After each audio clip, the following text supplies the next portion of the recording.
Hi friend, this is Keshav from exam.com and welcome in the second lecture of indefinite integral.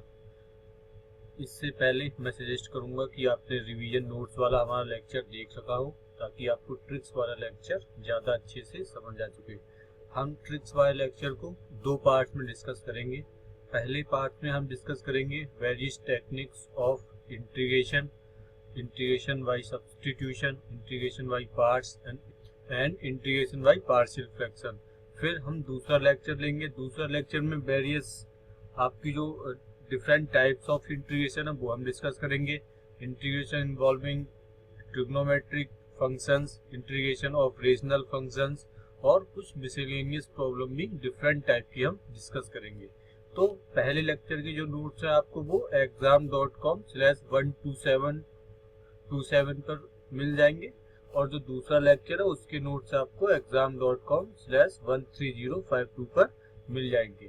तो चलिए start करते हैं। Tricks वाला जो लेक्चर है वो आपको इम्पोर्टेंट होगा। एनडीए में हर साल इंडेफिनिट इंटीग्रल पे लगभग 2-3 क्वेश्चन आते ही आते हैं। तो अगर आप ये लेक्चर ध्यान से देखें और ध्यान से करें तो आप वो जो प्रॉब्लम है इंटीग्रेशन की बहुत इजीली सॉल्व कर पाएंगे कंपैरेटिवली टू अदर स्टूडेंट्स। तो चलिए स्टार्ट करते हैं। तो स्टार्ट करने से पहले हम टेक्निक्स लेंगे इंटीग्रेशन बाय सब्स्टिट्यूशन।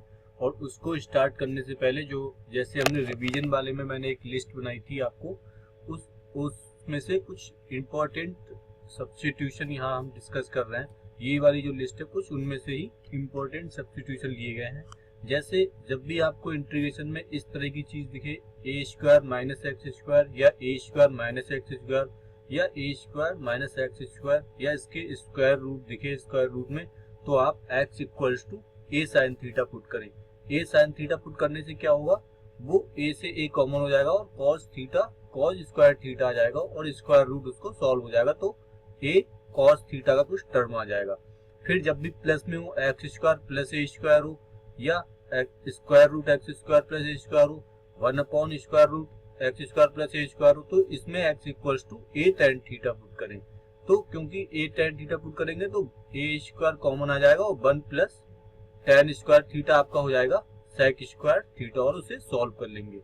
फिर अभी तो आपका a² - x² था, लेकिन अगर x² - a² हो या इसका स्क्वायर रूट हो या 1/√x² - a² हो, तो इसमें आप x = a sec theta put करें और sec स्क्वायर थीटा -1 आपका tan थीटा हो जाएगा। तो वहां से फिर हम सॉल्व कर लेंगे। फिर अगर ये चीज सिंगल हो, सिंगल पावर हो x की, x/a + x हो या इसका उल्टा हो स्क्वायर रूट या x × a + x का स्क्वायर हो, तो हम क्या करेंगे कि x की जगह tan स्क्वायर थीटा ले लेंगे। a tan स्क्वायर थीटा, देखिए a सब में हमें कॉमन लेना पड़ेगा क्योंकि a यहाँ पर जो भी कोफिशिएंट हो इस तरह से लें, इस तरह से एज्यूम करें ताकि वो कोफिशिएंट कॉमन आ जाए। और अगर यहाँ पर स्क्वायर, क्योंकि यहाँ पर स्क्वायर नहीं दिया हुआ, तो हम tan स्क्वायर जब भी सिंगल पावर होगी तो उसमें हम tan स्क्वायर खुद ही एज्यूम कर लेंगे। फिर सेम केस साइन के लिए होगा, अगर पावर सिंगल है उसकी तो sin स्क्वायर थीटा हम खुद ही एज्यूम कर लेंगे। फिर सेम केस sec स्क्वायर के लिए होगा। और अगर इस तरह की कोई आ जाए √a - x/a + x या इस तरह की कोई इनइक्वालिटी हो, तो आप इसको a cos 2 थीटा को a cos 2 थीटा पुट करें। तो मैं चाहूंगा ये सारे जो सब्स्टिट्यूशन है आप एक बार याद कर लें, माइंड में बिठाने की कोशिश करें। हालांकि सब पे तो क्वेश्चन नहीं आते, पर फिर भी आपको एक जनरल अप्रोच मैंने जो बताई जिस तरह से कि कैसे किस तरह से आप देखेंगे और उसे सॉल्व करेंगे कि a² - x² है तो हम कुछ ऐसा पुट करें ताकि ये सॉल्व हो जाए, a cos theta a tan theta solve हो जाए, इस तरह से हम इसे पुट करते हैं। एक ये लास्ट वाला भी है, ये इतना ज्यादा यूज नहीं होता है, तो आप जानने के लिए केवल आप इसे याद रख सकते हैं। x - α β - x का स्क्वायर रूट हो या ये इस तरह की कोई इनइक्वालिटी हो, तो आप इक्वेशन हो तो आप इसमें ये पुट कर सकते हैं। तो ये सारे सब्स्टिट्यूशन थे जो हमने रिवीजन वाले लेक्चर में भी डिस्कस किए थे। अब चलिए इन पर डिफरेंट टाइप्स ऑफ क्वेश्चन हम डिस्कस करते हैं। तो ये वाले जो 3-4 सब्स्टिट्यूशन है ये मोस्ट फ्रीक्वेंटली आपको यूज होने वाले सब्स्टिट्यूशन है जो हमने यहाँ पर लेक्चर में लिखे हुए हैं। तो चलिए पहला क्वेश्चन लेते हैं। पहले क्वेश्चन आपको दिया हुआ है integration of d 1 upon square root x minus x square. तो ये किस टाइप का, ये आप कैसे चेक करेंगे, हम इसे थोड़ा सा सॉल्व कर लेते हैं। डी एक्स मैंने इसमें से कॉमन ले लिया, ये आया 1 माइनस एक्स। अब आपको मैंने बताया था कि जब भी a माइनस एक्स हो या square root a minus x हो या केवल a माइनस एक्स या 1 अपॉन a माइनस एक्स, हम क्या करते थे, उसमें x की जगह put x equals to a sine theta. ये देखिए a माइनस एक्स वाला x माइनस a वाला नहीं है, फिर उसमें हम sec स्क्वायर थीटा पुट करेंगे, लेकिन फिलहाल ये a साइन स्क्वायर थीटा, इसमें हम स्क्वायर के फॉर्म में ले लेंगे। तो अब हम यहाँ से a की वैल्यू फाइंड कर लें। a की जो वैल्यू है वो 1 है, तो आपकी 1 आ रही है, 1 इंटू साइन स्क्वायर थीटा, मतलब जो आपका अंडर रूट एक्स है, ये जो आपका स्क्वायर रूट जब बाहर आएगा तो ये स्क्वायर रूट हो जाएगा। Square root x equals to क्या पुट करेंगे, साइन थीटा। बस इसके बाद ये क्वेश्चन इजी हो जाएगा। आपको सिर्फ सब्स्टिट्यूशन फाइंड करना कि किसमें क्या फाइंड करेंगे। तो हमने अज्यूम किया x square root x equals to sine theta, इसका डिफरेंशिएशन किया 2 square root x d x equals to cos theta d theta. D x आपको आया 2 स्क्वायर रूट की जगह हमने साइन थीटा लिख दिया, कॉस थीटा लिख दिया और डी थीटा। डी एक्स की वैल्यू आपकी ये आ गई। फिर हमारे इंटीग्रेशन की वैल्यू क्या आएगी, डी एक्स की जगह आ गया 2 sine theta cos theta d theta. Integration की वैल्यू आपकी जो आ गई, स्क्वायर रूट एक्स की जगह हमने लिखा है साइन थीटा, और ये आपका आ जाएगा 1 minus sign square theta. Sine theta से साइन थीटा कैंसिल आउट हो गया, ये आपका हो गया 2 कॉस थीटा डी थीटा। ये वाला जो टर्म है ये आपका जाएगा कॉस थीटा। तो इस तरह से हमने देखा कि किस तरह से हमने ये प्रॉब्लम इजीली हैंडल कर ली। तो चलिए इसका सॉल्यूशन मैं आपको शो करता हूँ। जो आपका आपने स्क्वायर रूट एक्स को साइन थीटा एज्यूम किया, फिर 1 upon square root x d x आपका कॉस थीटा हो गया। जो इक्वेशन आई उसमें आपने वैल्यू पुट कर दी। वैल्यू पुट करने के बाद अब यहाँ से कॉस भी कैंसिल आउट हो जाएगा, तो कॉस कैंसिल आउट हो गया तो आपका बच जाएगा केवल 2, और 2 का जब हम डी थीटा के रिस्पेक्ट में इंटीग्रेशन करेंगे तो आपका आएगा थीटा। तो इसका इंटीग्रेशन थीटा आ गया, थीटा की हमने वैल्यू रख दी sine inverse under root theta. तो आपने देखा किस तरह मैंने ये प्रॉब्लम सॉल्व कर ली, इजीली टैकल कर ली। आपको देखने में थोड़ी सी भयंकर लग सकती है, लेकिन आपको कौन सा सब्स्टिट्यूशन पुट करना है वो चीज आपको इम्पोर्टेंट होती है। जैसे 1 माइनस एक्स में मैंने साइन स्क्वायर थीटा ही ले लिया, अगर फिर 1 माइनस एक्स स्क्वायर होता, यहाँ पर suppose that 1 minus x square बनता हमने हमारा जो कॉमन लेके, तो हम क्या करते, x equals to sine theta ही पुट करते ताकि ये चीज तो सॉल्व हो जाए। फिर सेम एक्स स्क्वायर माइनस ये होता तो मैं x equals to sec square theta put करता ताकि जो सेक स्क्वायर थीटा का मैं फार्मूला खोल सकूं। सेक स्क्वायर थीटा को 1 प्लस टेन स्क्वायर थीटा लेते और 1 से 1 कैंसिल आउट हो जाता। तो चलिए सेक और टेन थीटा वाले पर भी एक क्वेश्चन सॉल्व कर लेते हैं। इसके बाद स्टैंडर्ड सब्स्टिट्यूशन पर हम एक और क्वेश्चन लेते हैं। ये वाला आपको क्वेश्चन दिया हुआ है, integration of tan inverse 1 minus x 1 plus x का स्क्वायर रूट। तो आपको याद होगा हमने रिवीजन वाले लेक्चर में और यहाँ भी आपको बताया था कि जब भी 1 माइनस एक्स या 1 प्लस एक्स आए या इसका उल्टा आए 1 प्लस एक्स 1 माइनस एक्स या केवल 1 माइनस एक्स 1 प्लस एक्स आए, तो इस तरह की क्वांटिटी इक्वेशन में हम क्या एक्स को अज्यूम करते हैं, कॉस 2 थीटा। तो इस वाली इंटीग्रेशन में हम cos 2 थीटा एज्यूम करके चलेंगे और उसी अप्रोच से क्वेश्चन सॉल्व करेंगे।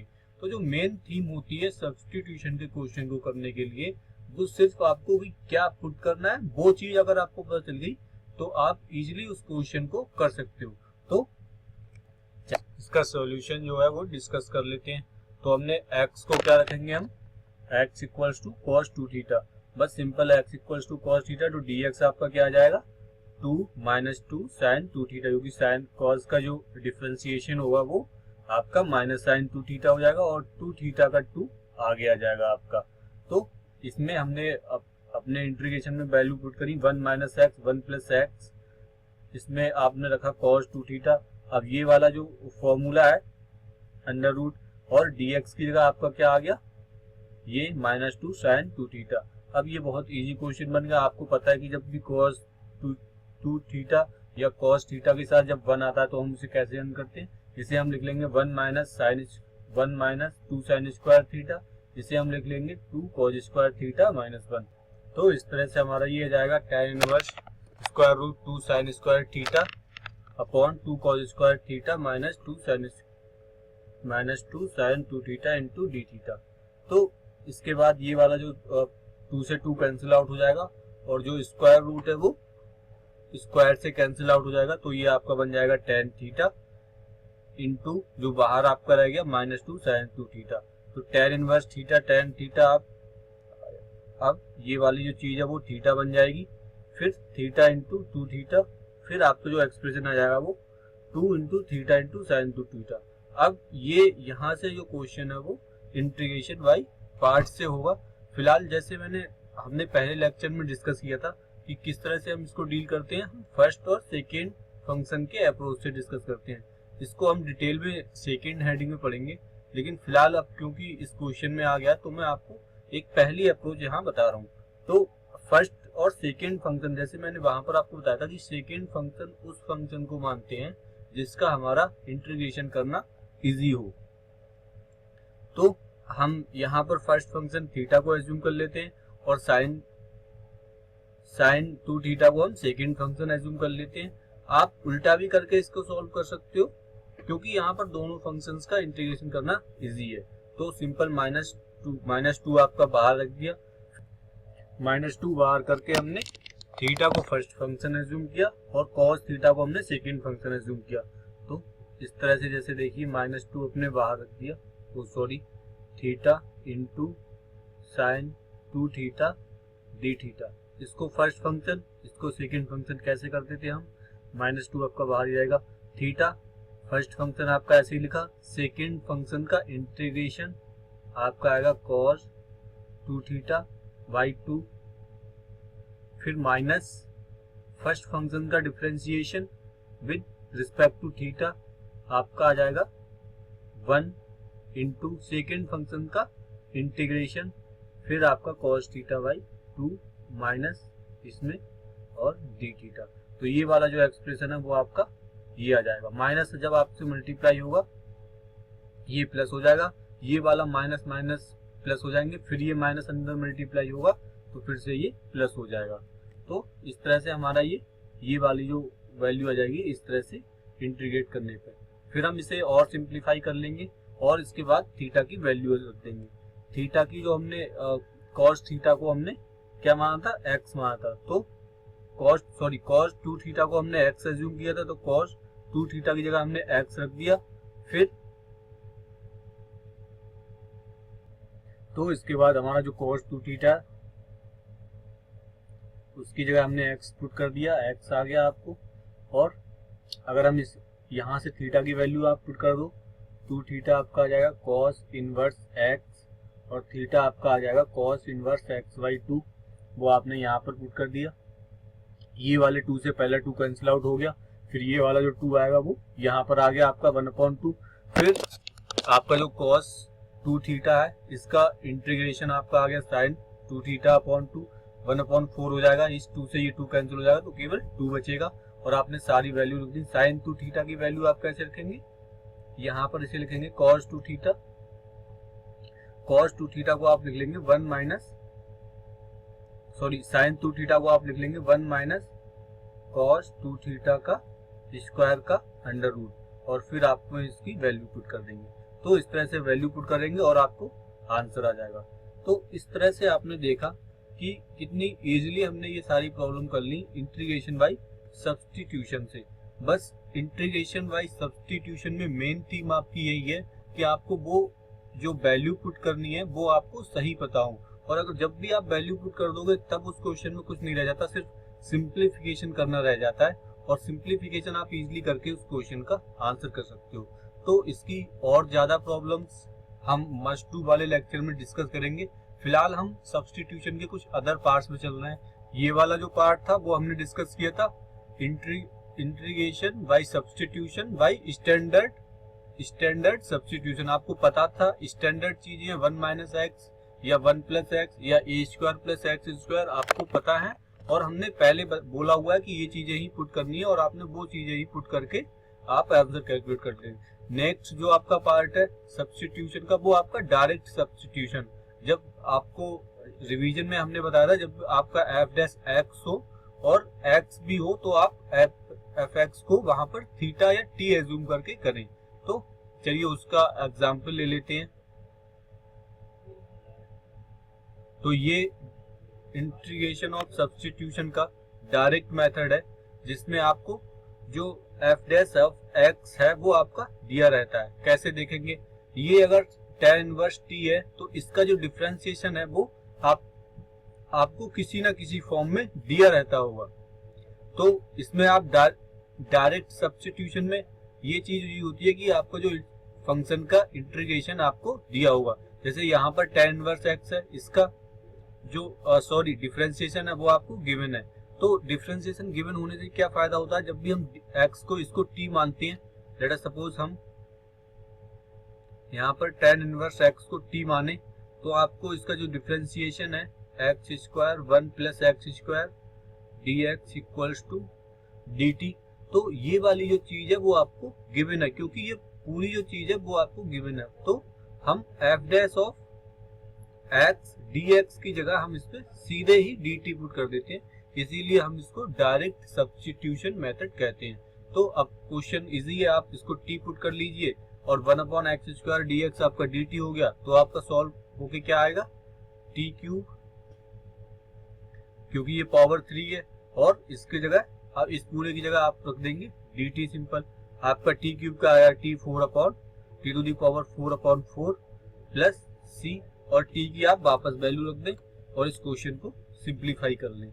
तो ये डायरेक्ट सब्स्टिट्यूशन के क्वेश्चन हमेशा इजी होते हैं, बस आपको थोड़ा सा देखना होता है कि कहाँ पर फॉर्म वो जो एफ डैश ऑफ एक्स है वो कैसे बन रही। कई बार क्वेश्चनों में आपको जो फॉर्म है वो थोड़ी सी सिंप्लीफाई करने पर भी बन सकती है, तो उस तरह से भी हम इसे डील कर सकते हैं। तो सेम हमने ये इसको टी एज्यूम किया, फिर 1 upon x square d x D T किया, और टी की पावर 4 और टी की फिर हमने वैल्यू पुट कर दी tan inverse x to the power 1 upon 4। तो इस डायरेक्ट सब्स्टिट्यूशन पे भी काफी क्वेश्चन आते हैं। चलिए एक और प्रॉब्लम लेते हैं हम इसकी। नेक्स्ट प्रॉब्लम है ये यूपीएससी 2009 की, अक्सर ये क्वेश्चन पूछा जाता है, और ये बहुत इजी प्रॉब्लम है डायरेक्ट सब्स्टिट्यूशन मेथड की। तो हमने इस तरह की प्रॉब्लम जब हमने इंटीग्रेशन में की थी या डिफरेंशिएशन में करी थी, तो इस तरह की प्रॉब्लम में 5 टू दी पावर 5 या इस तरह की प्रॉब्लम जब भी हम मल्टीप्लीकेशन में है तो हम कुछ पावर्स को t मान लेते हैं। तो आपको अगर 5 to the power 5 to the power 5 इस चीज को अगर हम t माने तो बाकी जो सारे टर्म है वो इसी में आ जाएंगे। जैसे लेट अस सपोज मैं करता हूँ 5 to the 5 to the power 5 to the power x को हम t मानते हैं। ये simple a to the power x वाला हमारा है। तो इसका डिफरेंशिएशन जब हम करेंगे तो क्या आएगा, ये अगर हम इस चीज को पूरे को a मान ले फिलहाल, तो आपका आएगा 5 to the power 5 to the power 5 plus upon log a। Log a में आपका बेस क्या है 5, ये आ गया। फिर अब आपने ये पूरे 5 का कर लिया, अब इस ये वाले 5 ये दोनों 5 और x का फिर हम करेंगे, इनका डिफरेंशिएशन क्या आएगा 5 to the power 5 into x, फिर आपका लॉग बेस a। फिर इस वाले 5 टू दी पावर x का करेंगे 5 to the power x log 5, ये आपका 5 होगा इक्वल्स और dx इक्वल्स टू dt। कहने का मतलब ये आपका जो पूरा 5 टू दी पावर 5 आ जाएगा into 5 to the power 5 x into 5 to the power x log 5 की power 3 dx equals to dt। तो इस तरह से हम इसको डिफरेंशिएट करके सॉल्व कर लेंगे। चलिए इसका मेथड दिखाता हूँ मैं। 5 to the power 5 to the power 5x, फिर हमने 5 to the power 5 to the power 5x को हमने t माना और हमने इसका डिफरेंशिएशन किया a to the power x फॉर्मूले से। तो जब हम इसे डिफरेंशिएशन करेंगे तो आपका ये आ जाएगा, जैसे मैंने आपको कैलकुलेट करके बताया। अब क्वेश्चन इजी है, आपको सारी चीजें 5 to the power 5 to the power 5 dx पूरे को हम dt लिख देंगे। ये आपका सिर्फ 1 में आ जाएगा, 1 में आ जाएगा। इसका हम सिंपल इंटीग्रेशन कर देंगे, ये t आ जाएगा। t की फिर हम वैल्यू पुट कर देंगे जो हमारी 5 to the power 5 to the power 5x आई थी। तो ये वाली प्रॉब्लम भी एक इजी प्रॉब्लम थी। ये डायरेक्ट सब्स्टिट्यूशन पे थी, मतलब आप डायरेक्ट इसको t माने और बाकी जो चीजें होंगी वो आपकी dt में ही आ जाएंगी। जैसे सेम पिछली वाली जो प्रॉब्लम थी, आप इस चीज को t माने और ये चीज अपने आप आ जाएगी। कई बार ये सारी चीजें नहीं बनती है तो हम थोड़ी बहुत कैलकुलेशन से भी उस चीज को बढ़ा लेते हैं। तो ये वाली सारी प्रॉब्लम थी आपकी डायरेक्ट सब्स्टिट्यूशन पे। इसकी और प्रॉब्लम्स हम आपको मस्ट डू में डिस्कस करेंगे, जो और वेरियस थोड़े अच्छे लेवल की होंगी। तो इसके बाद चलिए नेक्स्ट प्रॉब्लम देखते हैं। नेक्स्ट प्रॉब्लम आपको दी हुई है ये। अब जैसे कि मैं बात कर रहा हूँ कि एक बार में आपको कई बार डायरेक्ट सब्स्टिट्यूशन में समझ नहीं आता है कि आपको क्या पुट करें, तो आप थोड़ा सा कीनली ऑब्जर्व करें। तो क्या मैं x e to the power x को t मान लूं? चलो मान के देखते हैं क्या होता है। इसका डिफरेंशिएशन करते हैं। x ऐसे ही लिखा, e to the power x का differentiation e to the power x, फिर e to the power x लिखा, x का differentiation 1 into dx equals to dt। अब आप समझ गए होंगे कि मैंने t को इसको t क्यों अज्यूम किया, क्योंकि ये वाली जो चीज है वो पूरी dx में चली जाएगी। तो सेम फिर मैं वही कह रहा हूँ कि आपको एक बार में जरूरी नहीं है कि आप वो चीज पहुंच पाए, पर आप कीनली ऑब्जर्व करेंगे तो आपको चीजें समझ में आ जाएंगी। अब अगर हमने ये पता चल गया कि हमें किसको t अज्यूम करना है, तो आप इसमें t अज्यूम करें और बाकी सारी चीजें dt में चली गई, तो ये सिंपल cos स्क्वायर t बन जाएगा, cos स्क्वायर t dt बन जाएगा। और फिर आप इसे सिंपली सॉल्व कर सकते हैं। इस तरह से देखिए हमने आपको यहाँ पर t माना और फिर ये पूरा dt में चला गया और सिंपल ये cos square t sec square t बन जाएगा। और sec स्क्वायर t आपको पता है कि जो इंटीग्रेशन होता है वो tan t का होता है, tan t प्लस c, और t की जगह आप इसकी वैल्यू पुट कर दीजिए x plus e to the power x। तो ये वाली सारी प्रॉपर्टी थी डायरेक्ट सब्स्टिट्यूशन पे। हमने कुछ प्रॉब्लम स्टैंडर्ड सब्स्टिट्यूशन पे भी देखी। इस तरह के क्वेश्चन अक्सर ही आते हैं। तो चलिए इसके बाद एक प्रॉब्लम और देख लेते हैं हम स्टैंडर्ड सब्स्टिट्यूशन पे। आपको सिंपल ए स्क्वायर माइनस एक्स स्क्वायर आपको इंटीग्रेशन दिया हुआ है। सिंपल आपको दिख रहा है कि ये जो फॉर्म है वो ए स्क्वायर माइनस एक्स स्क्वायर की है। अब अच्छा, यहाँ पर स्टूडेंट्स गलती क्या करते हैं कि वो साइन इनवर्स एक्स को आपने टी मान लिया और 1 अपॉन 1 माइनस एक्स स्क्वायर आपने बोल दिया कि इसका dx dt आ गया। तो वो तो dx dt आ गया, लेकिन फिर आप t क्यूब का क्या करेंगे, फिर वहां पर आप उस चीज में फंस जाएंगे। तो इसलिए ये वाला जो मेथड है वो, अगर केवल ये 1 अपॉन स्क्वायर रूट होता 1 माइनस एक्स स्क्वायर, तब तो हम t मान लेते और t एज्यूम करके इसको सॉल्व करते, लेकिन इसकी पावर क्यूब है, ये 3/2 है। तो उस तरीके में हम आप आके जाके आप फंस जाएंगे। तो इसके लिए क्या अप्रोच है कि आप सिंपल ए स्क्वायर माइनस एक्स स्क्वायर से जो स्टैंडर्ड आपका जो है उसमें पुट करें। आप a square minus x square में हम क्या पुट करते थे, x equals to sine theta. तो आपने x equal to sine theta इसमें पुट किया, d x equals to cos theta d theta हो गया और आपने इसको सॉल्व कर लिया, theta into cos theta d theta. फिर ये इस तरह का एक्सप्रेशन बन जाएगा।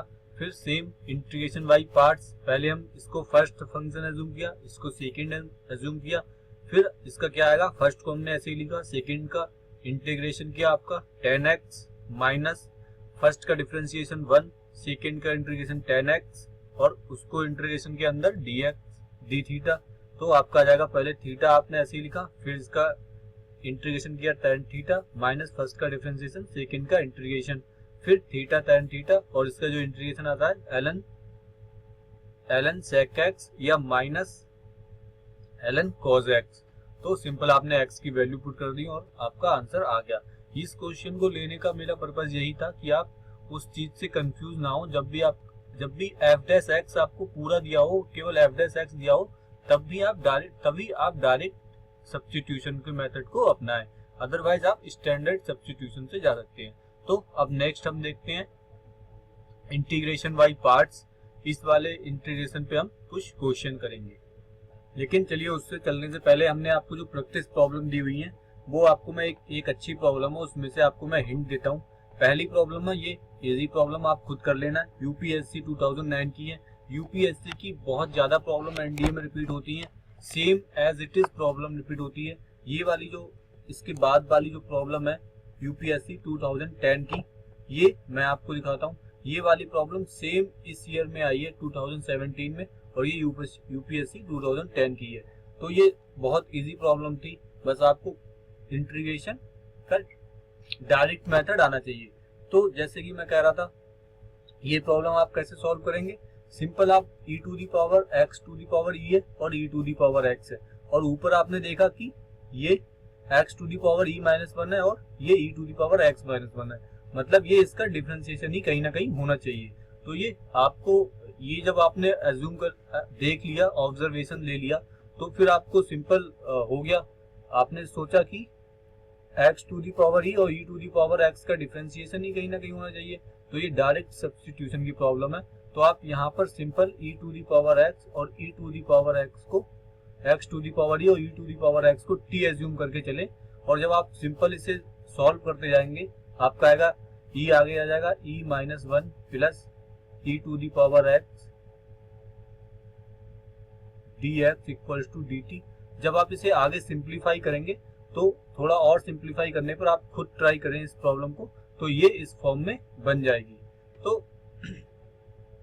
कहने का मतलब ये है, आपको सिर्फ आपको अप्रोच ध्यान रखनी है, डायरेक्ट सब्स्टिट्यूशन में आप किस चीज को पुट करें और कहाँ आपका f डैश x आ रहा है। f डैश x थोड़ा सा सिंप्लीफाई करने पे भी आ सकता है, जैसे इसमें अगर हम e कॉमन ले लें तो आपका आएगा x to the power e minus 1 plus e to the power x minus 1 dx equals to dt, जो कि आपको ऊपर गिवन दिया हुआ है, ये वाली जो चीज है।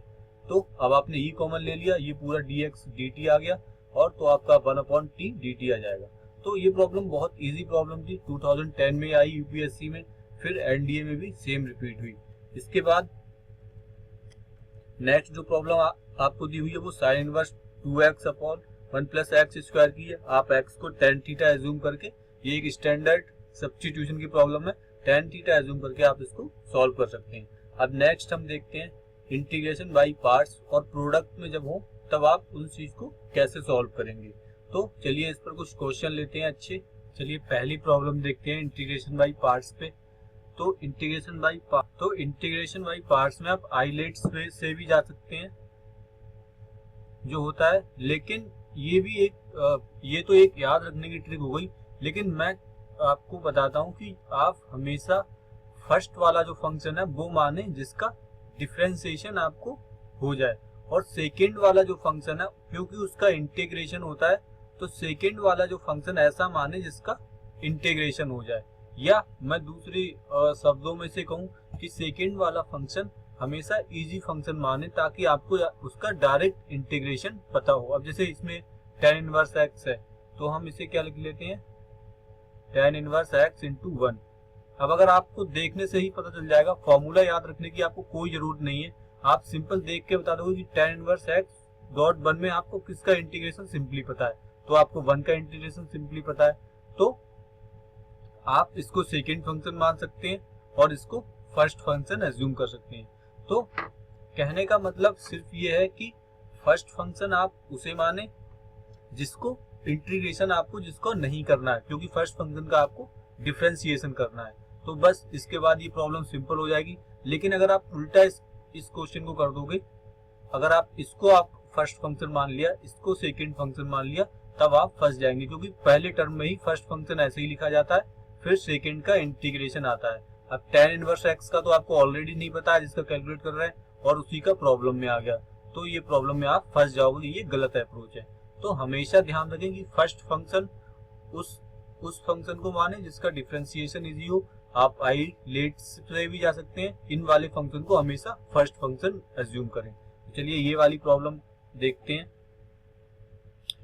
इस वाली प्रॉब्लम में आप इसको tan इनवर्स x डॉट 1 लिख लें, और क्योंकि tan इनवर्स x का आपको इंटीग्रेशन इतना आप सॉल्व नहीं कर सकते इंटीग्रेशन इतना इजीली, तो इसीलिए इसे हम फर्स्ट फंक्शन एज्यूम करेंगे। जिसका भी इंटीग्रेशन आप इतना इजीली सॉल्व नहीं कर पाए उसे हमेशा फर्स्ट फंक्शन एज्यूम करें। तो सिंपल tan इनवर्स x को हमने फर्स्ट फंक्शन एज्यूम किया, 1 को सेकेंड किया और इसमें आपने प्रोडक्ट रूल अप्लाई कर दिया। रूल क्या कहता है, tan इनवर्स x का जब भी आपने अगर फर्स्ट फंक्शन माना तो फर्स्ट फंक्शन ऐसे ही लिखा, इंटीग्रेशन सेकेंड का माइनस फर्स्ट का डिफरेंशिएशन और सेकेंड का इंटीग्रेशन इनटू डी जो भी आपका डिफरेंशिएशन कोएफिशिएंट है। तो फर्स्ट आपने ऐसे ही लिखा, ये वाला फर्स्ट माना, ये सेकेंड माना, आपने 1 फर्स्ट माना tan इनवर्स x ऐसे ही लिखा, 1 का integration x minus integration of first का डिफरेंशिएशन 1/x², सेकेंड का इंटीग्रेशन x²। इसके बाद ये प्रॉब्लम बहुत ईजी हुई, 1 + x² को आप t भी एज्यूम कर सकते हो, तो 2x dx equals to dt करके भी आप इस प्रॉब्लम को फिर फर्दर सॉल्व कर सकते हैं। चलिए उसको सोल्यूशन मैं आपको शो करता हूं इसका। फिर x tan इनवर्स x किया, फिर अब जस्ट इसका सिंप्लीफिकेशन रह गया, 1/2 से ऊपर नीचे मल्टीप्लाई कर लिया, तो 1 + x² का डिफरेंशिएशन आपका ऊपर हो गया। तो अगर fx हो और उसका डिफरेंशिएशन f' ऊपर हो तो ये वाला इसका इंटीग्रेशन क्या आता है, जैसा कि हमने रिवीजन में पढ़ा था log x आता है। तो log x यहाँ पर आपका है 1 + x², तो 1 + x² का मॉडुलस। इस तरह से आपने ये प्रॉब्लम सिंप्लीफाई कर ली। बस आपको फर्स्ट और सेकेंड फंक्शन को मैं फिर कह रहा हूँ वही आपको ध्यान में रखना है। चलिए सपोज दैट अगर यहाँ पर x होता tan इनवर्स x के साथ, तब हम कैसे डील करते उस प्रॉब्लम को। इस वाली प्रॉब्लम में x tan इनवर्स x है, तो फिर tan इनवर्स x का आपका इंटीग्रेशन इतनी आसानी से आपको नहीं हो पाएगा, तो हम इसे कौन सा फंक्शन एज्यूम करेंगे, first function tan inverse x को यहाँ भी आप एज्यूम करेंगे और सेम पिछली प्रॉब्लम की तरह आप इसको कर लेंगे। तो सिंपल tan इनवर्स x को हमने ऐसे लिख दिया, x का इंटीग्रेशन आपका आ गया x² / 2 माइनस फर्स्ट फंक्शन का differentiation 1/1 + x² into second function का इंटीग्रेशन x² / 2। फिर आप x² को यहाँ t एज्यूम कर सकते हैं, या आप इसमें 1 + 1 - 1 कर दें और इसे अलग अलग कर लें। फिर +1 - 1 करने पे 1 + x² से 1 + x² कैंसिल आउट हो जाएगा, 1 यहाँ पर आ जाएगा dx, ये आपका इंटीग्रेशन का आ जाएगा x, और ये वाला जो है वो आपका tan इनवर्स x का इंटीग्रेशन है। तो आपका आंसर आ गया x² / 2 tan inverse x minus 1/2x minus tan inverse x plus c। तो इस तरह से देखा, इस तरह से आपने इसका आंसर फाइंड किया। बस मेन थीम आपको फर्स्ट और सेकेंड फंक्शन एज्यूम करने की है। चलिए अब नेक्स्ट प्रॉब्लम देखते हैं। नेक्स्ट जो आपको प्रॉब्लम दी हुई है sin इनवर्स x का होल स्क्वायर। तो सेम हम अब sin इनवर्स x का इंटीग्रेशन फाइंड खुद ही हमें करना है, तो हम इसको फर्स्ट फंक्शन एज्यूम करेंगे और इसका मल्टीप्लीकेशन विद 1 उसे हम सेकेंड फंक्शन एज्यूम करेंगे, या आप इसको सब्स्टिट्यूशन से भी थोड़ा सिंप्लीफाई और कर सकते हैं। यहाँ पर भी इस प्रॉब्लम को कर सकते हैं, लेकिन इसको सिंप्लीफाई चलिए हम कर लेते हैं। sin इनवर्स x को हमने थीटा पुट किया और x = sin थीटा, और हमने इस पूरी इक्वेशन को थीटा में कन्वर्ट कर लिया। तो अब ये और ज्यादा इजी हो गया करना। आपको simply integration θ² cos theta d theta, अब आप सिंपल θ² थीटा को फर्स्ट फंक्शन और इसको सेकेंड फंक्शन एज्यूम किया। आप इसमें से किसी को भी फर्स्ट और सेकेंड एज्यूम कर सकते हैं, ये इस केस में क्योंकि दोनों के जो इंटीग्रेशन है वो इजीली आप फाइंड आउट कर सकते हैं। तो थीटा को θ² ऐसे लिखा, पहले का integration sin x minus integration of theta का डिफरेंशिएशन 2 थीटा cos थीटा का integration sin theta d theta. फिर से ये जो आपका नेक्स्ट टर्म आ गया, ये फिर प्रोडक्ट रूल पे बेस्ड है। ये इंटीग्रेशन बाई पार्ट से ही फिर से होगा, थीटा और sin थीटा आ गया। फिर से एक बार आपने सॉल्व किया, थीटा को ऐसे ही लिखा, sin थीटा का जो इंटीग्रेशन आया वो माइनस cos थीटा माइनस 1, फिर 1 आपका differentiation of theta and minus cos theta is the integration of sin theta. तो इस चीज को फिर हमने फर्दर सिंप्लीफाई कर लिया और cos थीटा का अब sin थीटा आ जाएगा, और जो sin थीटा को हमने x एज्यूम किया था उसको थीटा की जगह आपने साइन इनवर्स एक्स पुट कर दिया और साइन थीटा की जगह हमने एक्स पुट कर दिया और इस क्वेश्चन को इजिली सॉल्व कर दिया। इस क्वेश्चन में बस 2 बार आपको उसका जो इंटीग्रेशन है वो प्रोडक्ट के फॉर्म में करना पड़ेगा, इंटीग्रेशन बाई पार्ट से। बस main theme integration by part आपको होता है, आपको फंक्शन एज्यूम करना। आप चाहे तो इसे डायरेक्ट यहीं से फर्स्ट और सेकंड फंक्शन एज्यूम करके भी इस प्रॉब्लम को सॉल्व कर सकते हैं। तो चलिए, ये कुछ प्रॉब्लम थी इंटीग्रेशन बाई पार्ट्स। जब भी 2 फंक्शन आपको मल्टीप्लिकेशन में दिए हों तब आप कौन से फंक्शन को फर्स्ट माने, कौन से सेकंड माने और फिर किस तरह उनको सॉल्व करें, ये हमने डिस्कस किया।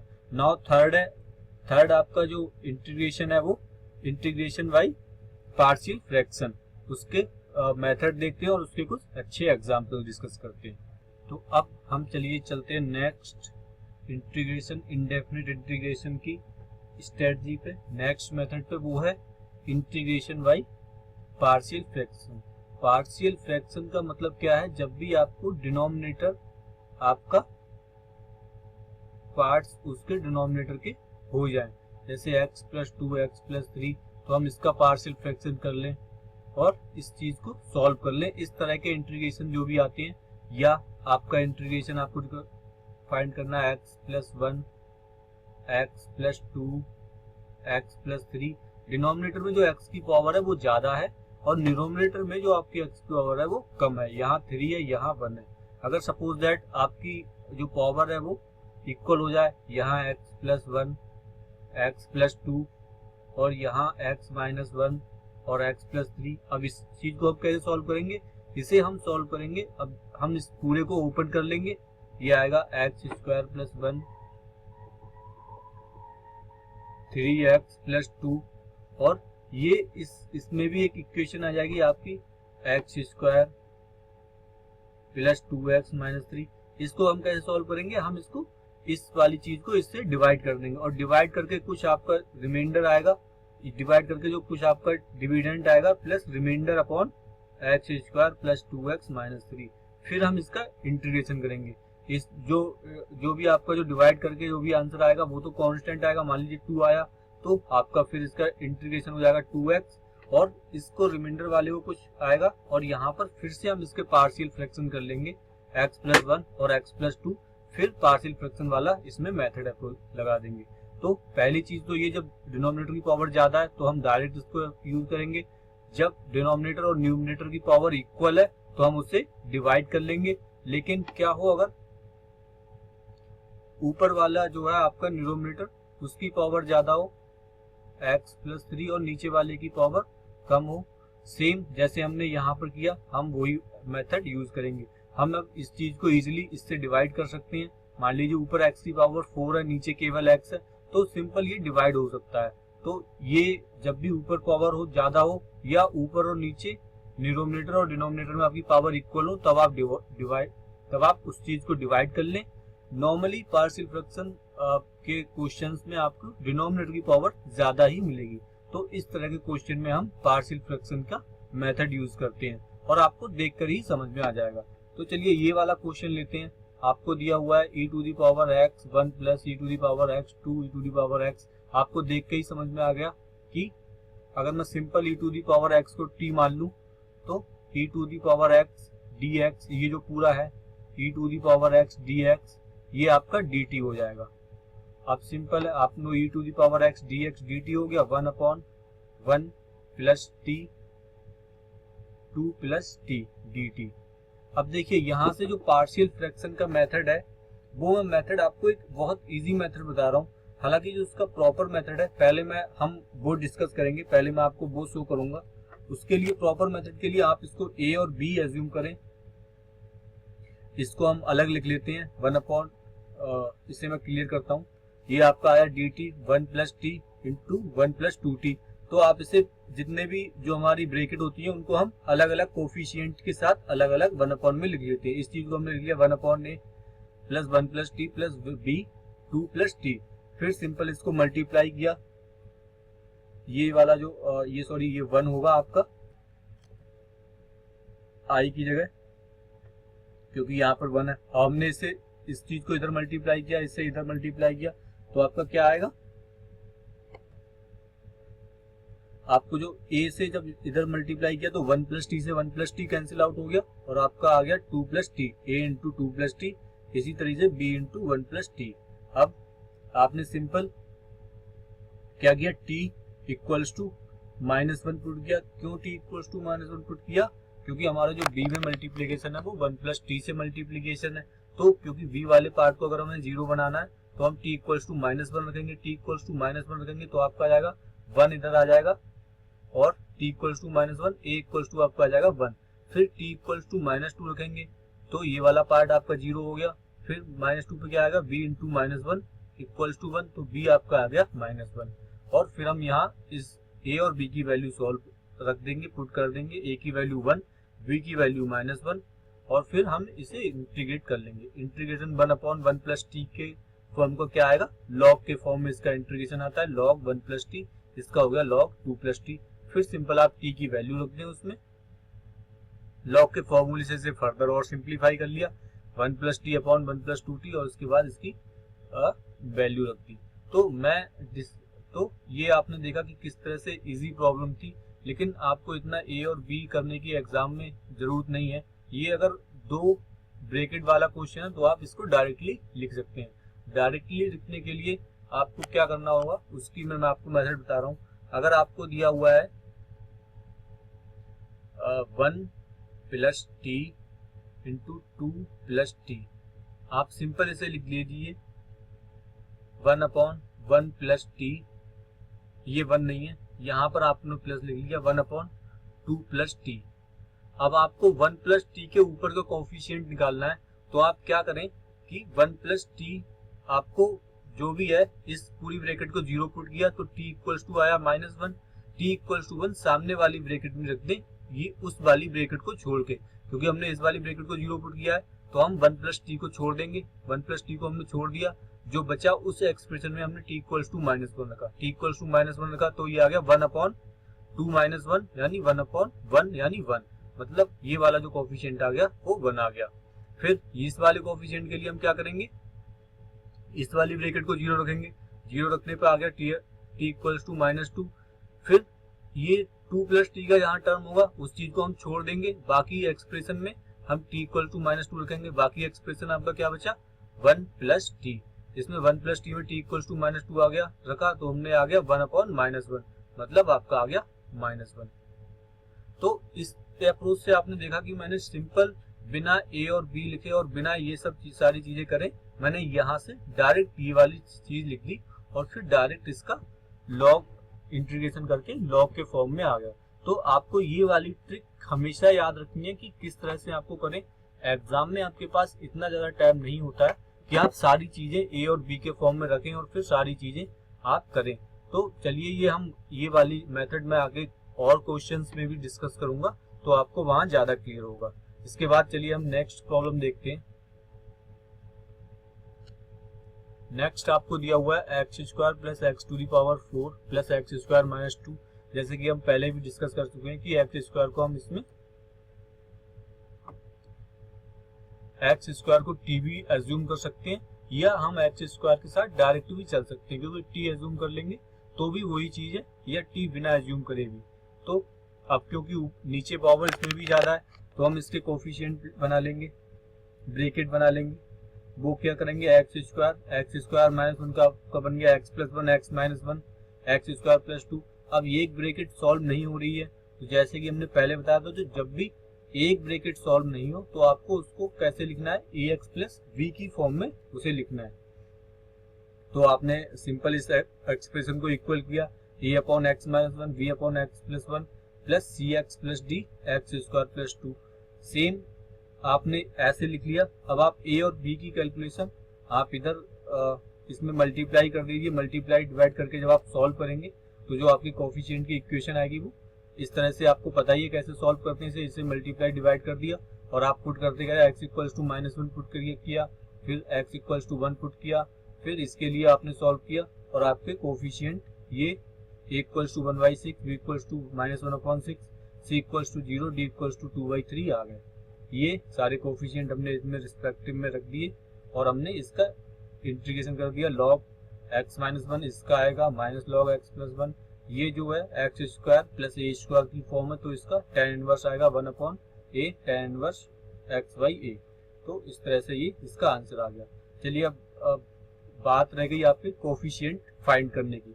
तो सेम जैसे मैंने पहले बताया था, हम उसी ट्रिक से जाएंगे।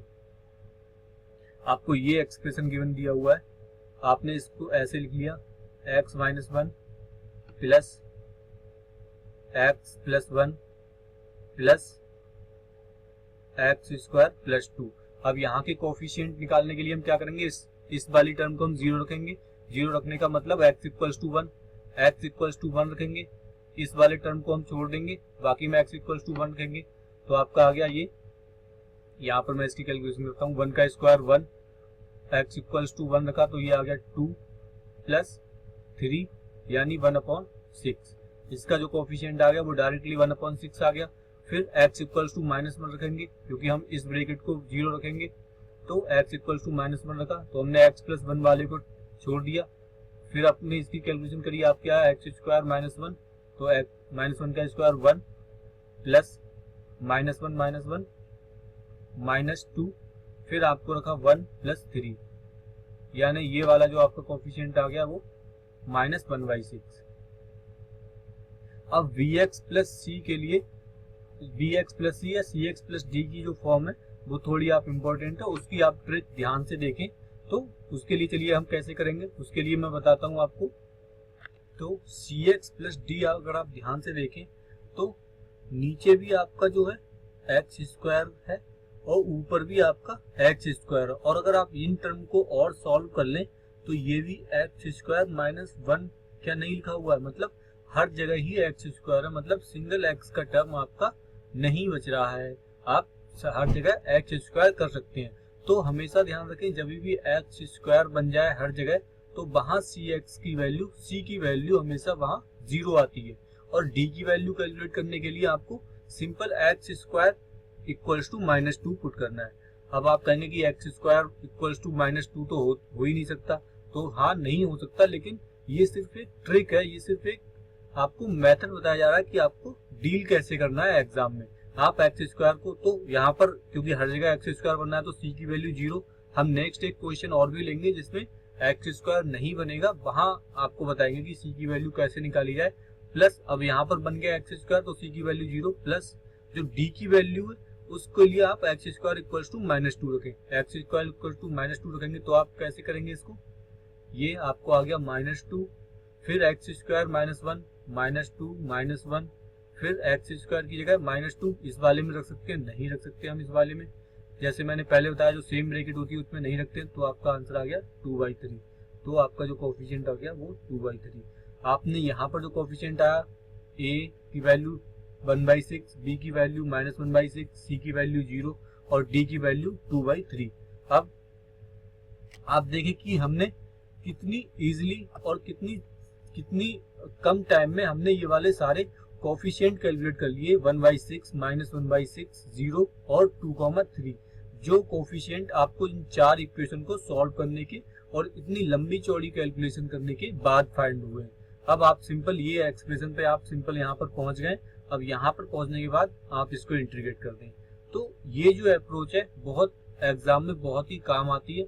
आप सिंपल करना कुछ नहीं है, बस हर एक एक्सप्रेशन को 0 पुट करते जाएं और उस एक्सप्रेशन को छोड़ के बाकी सारे फैक्टर्स में आप वो वाला जो वैल्यू आई है एक्स की वो वैल्यू पुट करते जाएं और आंसर फाइंड करते जाएं। तो चलिए एक नेक्स्ट प्रॉब्लम देख लेते हैं जिसमें आपका जो सी एक्स वाला टर्म है वो एक्स स्क्वायर हर जगह ना हो। तो इसके बाद नेक्स्ट प्रॉब्लम आपको दी हुई है, ये उससे कुछ मिलती जुलती ही प्रॉब्लम है। पहले हम इसका वो मेथड डिस्कस कर लेते हैं, अब क्योंकि नीचे जो एक्स स्क्वायर प्लस 1 है, अब ये नहीं हो सकता ये वाली ब्रैकेट फर्दर सॉल्व, तो इसमें बी एक्स प्लस सी का टर्म आएगा। तो अब हम इसको कैसे लिख लेंगे, इस वाले टर्म को x square plus x plus 1, x square plus 1, इसे ए अपॉन एक्स प्लस 2 जो सिंपल वाली है उसमें बी एक्स प्लस सी का टर्म लिख लिया।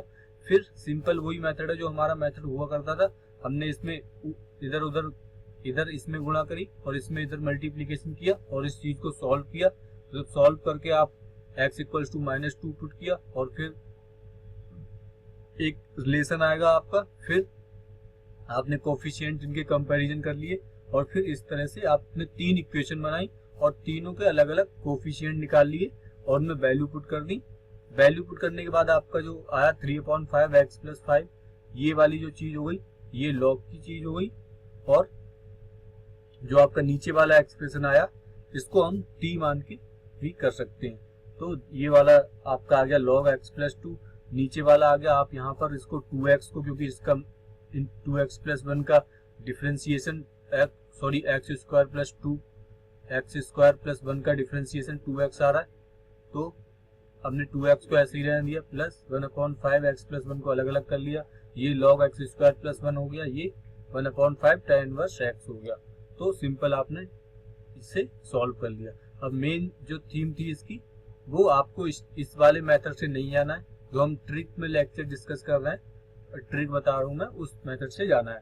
तो आपको किस तरह से इसके कोफिशिएंट निकालेंगे, सबसे पहले आपने देख लिया कि एक क्वाड्रेटिक इक्वेशन सॉल्व नहीं हो रही है, तो मतलब एक जो सॉल्व हो रही है उसमें +2 लिखा, प्लस दूसरी इसका एक कोफिशिएंट आएगा प्लस x करके, यहाँ पर एक कोफिशिएंट आएगा अपॉन x² + 1।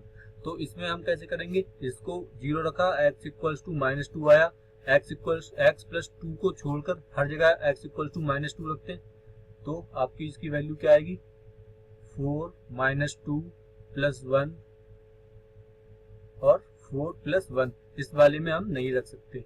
आपका आंसर आ गया 5 - 2 3, 4 + 5 5, 3/5। तो जो आपकी a की वैल्यू आई वो जैसे कि हमने यहाँ कैलकुलेट करी थी 3/5 वैल्यू आ रही है a की, b की 2/5, c की 1/5। तो b और c की चलो कैलकुलेट करने के लिए मैं आपको दिखाता हूँ। b और c की वैल्यू कैलकुलेट करने के लिए, तो अब c की वैल्यू के लिए अगर आप ध्यान से देखें तो क्या जो हमारा c है वो सिर्फ एक कांस्टेंट ही नहीं है, तो हाँ कांस्टेंट है c।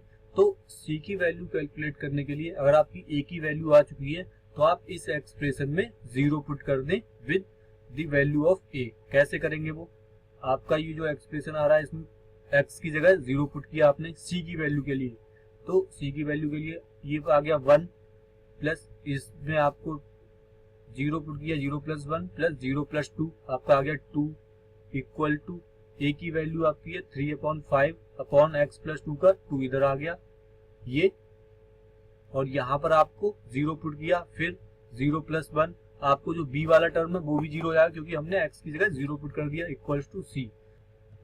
तो हमने ये सिंपली c सॉल्व कर लिया, जो c आपका आएगा वो 1/5 आएगा। तो इस तरह से हमने c सॉल्व किया, c की हमने वैल्यू रख दी, c आपका आ गया 1/5। अब हमारा a आ चुका है, सिर्फ आपका b बाकी है और आपका c बाकी है, वो c आपका आ गया है। तो a हमने सिंपल कैसे कैलकुलेट किया था, इसको 0 रख के, c हमने कैसे कैलकुलेट किया, x को 0 रख के। अब देखिए b के लिए आप क्या करें कि b के लिए अगर आप ध्यान से ऑब्जर्व करें तो ये जो हमारा इक्वेशन क्वेश्चन दिया हुआ है इसमें x की मैक्सिमम पावर क्या हो सकती है। आप यहाँ से जैसे हम इसका जो नॉर्मल मेथड है ये वाला मेथड, यहीं से हम b की वैल्यू कैलकुलेट करेंगे। यहाँ से जब देखिए अगर हम नॉर्मल मेथड से जाते तो x + 2 का मल्टीप्लीकेशन इस साइड होता एंड ax² का मल्टीप्लीकेशन इस साइड होता, और ये आपकी इक्वेशन पूरी इस तरह से कुछ आती। अगर हम नॉर्मल मेथड से, मैं आपको b की निकालने की सिर्फ ट्रिक बता रहा हूँ, वो ट्रिक आती कैसे वो मैं आपको एक्सप्लेन कर रहा हूँ। ax² + 1 plus bx + c into x + 2। तो क्या जो b की पावर है वो हायर पावर की कोफिशिएंट नहीं होगा b, मतलब x की पावर 2 है, x² है, तो b जो है वो हायर पावर का ही कोफिशिएंट होगा। तो जितने भी इसमें हायर पावर क्या है 2, तो हम सिंपल क्या करें कि हम यहाँ से a और b की सारी वैल्यू आई गई है, a और c की हमने वैल्यू कैलकुलेट कर ली है, तो सिंपल वो सारी वैल्यू कैलकुलेट करते हुए और हम हायर कोफिशिएंट की कंपैरिजन कर लें। तो यहाँ से हायर कोफिशिएंट x² का क्या आया 1 प्लस ax², a की आपकी वैल्यू आपको पता है 3/5 प्लस b, बस b का आपका आंसर आ गया 1 - 3/5 मतलब 2/5। अब आप देखिए b की वैल्यू ये आ गई। अब आप देखिए, ये तो मैंने एक्सप्लेन किया। अगर आप एग्जाम में इस पर काम करेंगे, जब आप इससे अधिक से अधिक प्रैक्टिस करेंगे और जो हमने क्वेश्चन नीचे प्रैक्टिस के लिए डाले हैं उनको प्रैक्टिस करेंगे, तो आप इस चीज को 1 मिनट भी नहीं लगाएंगे इसको सॉल्व करने में। जब भी आपका bx plus c type expression आए तो हमेशा याद रखिए, जो ब्रैकेट पूरी सॉल्व हो रही है उसको 0 पुट किया, x इक्वल्स टू -2 पे निकालनी। फिर bx प्लस सी के लिए कांस्टेंट टर्म है क्योंकि c, तो c के लिए हमने क्या किया, x इक्वल्स टू 0 सारे एक्सप्रेशन में रख दिया। a की वैल्यू हमें पता ही है, b 0 हो जाएगा, तो वहां से c की वैल्यू कैलकुलेट कर ली आपने 1/5। फिर आपने क्या किया, b की वैल्यू पुट करने के लिए जो भी हायर कोफिशिएंट है उनका कंपैरिजन कर लिया। हायर कोफिशिएंट एक एक्स स्क्वायर का यहाँ पर a है और a इंटू ए है और b की सिंपल वैल्यू आ गई। इस तरह हमने a और b और c की वैल्यू इसमें पुट कर दी और नीचे जैसे हमने सॉल्यूशन एक्सप्लेन किया वो सेम आपका सॉल्यूशन हो जाएगा। तो ये वाली जो कुछ ट्रिक थी ये पार्शियल फ्रैक्शन की थी। इसके बाद आपको कुछ प्रॉब्लम दी हुई है, जैसे ये वाली problem 1/x x to the power 4 + 1। आप सिंपल कैसे करोगे इसको पार्शियल फ्रैक्शन कैसे करोगे, 1/x a upon 1/x plus b upon इसे x स्क्वायर माइनस 1 को लिख लेंगे x प्लस 1 x माइनस 1, फिर x स्क्वायर प्लस 1 के जो टर्म आएगा उसमें cx प्लस d या आगे तक कोफिशिएंट जाता होगा उस तरह से इसे करेंगे। फिर नीचे वाली प्रॉब्लम में इसमें हम कैसे करेंगे, sin x को t मानेंगे और फिर इसे कन्वर्ट कर लेंगे cos x dx आपका dt हो जाएगा। तो ये 1/1 - t 2/2 + t। हालांकि इस पार्शियल फ्रैक्शन पे ज्यादा टिपिकल क्वेश्चन नहीं आते हैं, मैंने ये देखा है एग्जाम में, पर फिर भी क्योंकि ये मेथड है, अप्रोच है, आपको पता होना चाहिए। तो गाइस इस लेक्चर में हमने वेरियस इस techniques of indefinite integral discuss करी। होप आपको वीडियो पसंद आया हो। अगर आपको कोई प्रॉब्लम है तो आप हमें कमेंट बॉक्स में छोड़ सकते हैं। इसके बाद हम नेक्स्ट लेक्चर देखेंगे जिसमें हम वेरियस काइंड्स ऑफ इंटीग्रल कैसे सॉल्व करते हैं। साइन एक्स जब ट्रिग्नोमेट्रिक फंक्शन होता है तब उसको कैसे डील करेंगे, या इरेशनल फंक्शन को, और कुछ मिसलेनियस टाइप भी हम नेक्स्ट लेक्चर में देखेंगे जो इंटीग्रेशन का है। तो गाइस थैंक्स फॉर वॉचिंग।